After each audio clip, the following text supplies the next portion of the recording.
সকল বাদশার বাদশাহ ইমাম হুসাইন। এই কথাগুলি কি আমরা আগে জানতাম? এগুলি আলেম সাহেবরা আপনাদেরকে কোনোদিনই বলবে না।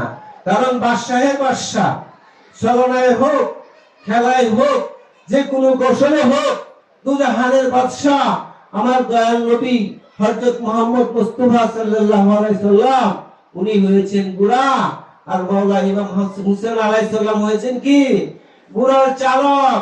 বুড়ার পৃষ্ঠে কে বসে? মালিক বসে, বাদশা বসে, বাদশা। তাই খাজা মাইনুদ্দিন চিশতি বলেছেন, হুসেন বাদশা, শাস্ত হুসেন, বাদশাস্ত হুসেন। এই কথাগুলি আমাদেরকে কেউ ভালো করে বুঝে বলবে না। যদি বোঝায় বলে, তাহলে তো আমরা সত্য চিনে যাব, সত্যকে আমরা উপলব্ধি করতে পারবো, তখন আমরা সত্যের দিকে চলে যেতে পারবো। তাই সাধারণ আল্লাহর ওলিরা যারা আছে সাধারণত তারা এই সত্য কথাগুলি কি গৌরবভাবে বলে, আবার কিছু প্রকাশ্য বলে। যাদের কোনো ভয় নাই, মরণের ভয় নাই, যারা কারো কাছে মাথা নত করে না, তারা সত্যি প্রকাশ্যে এই কথাগুলি সাধারণ মানুষের মধ্যে পেশ করে থাকেন। মাওলানা হুসাইন সম্পর্কে আরো অগণিত অসংখ্য বিষয় আছে যেগুলি আমরা জানি না, যেগুলি আমরা জানি না। হাকিকি মুহাম্মদ সম্পর্কে আমার আরেকটি গজল লেখা আছে, এটা আমি আমার পুরোপুরি ক্লিয়ার না, আমি বলতে পারি না পুরোপুরি ক্লিয়ার, কিন্তু তারপর আপনাদের মাঝে অল্প কিছু হলো আমি পেশ করার চেষ্টা করব।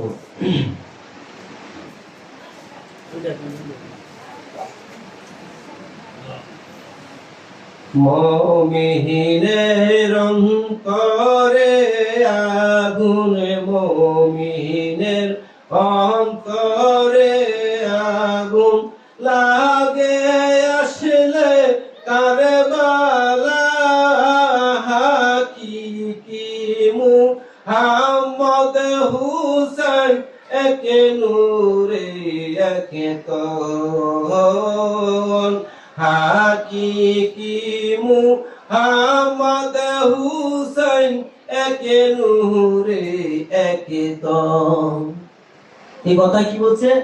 যে হাকিকি মুহাম্মদ যেটাকে বলে, হাকিকি হক, যেটা সত্য, সত্য মুহাম্মদ যে ইসলামকে আশ্রয় দেয়, যে ইসলামকে আশ্রয় দেয়, সেই প্রকৃত মুহাম্মদ। সেই কি মুহাম্মদ শব্দের অর্থ হলো চরম প্রশংসিত, চরম প্রশংসিত।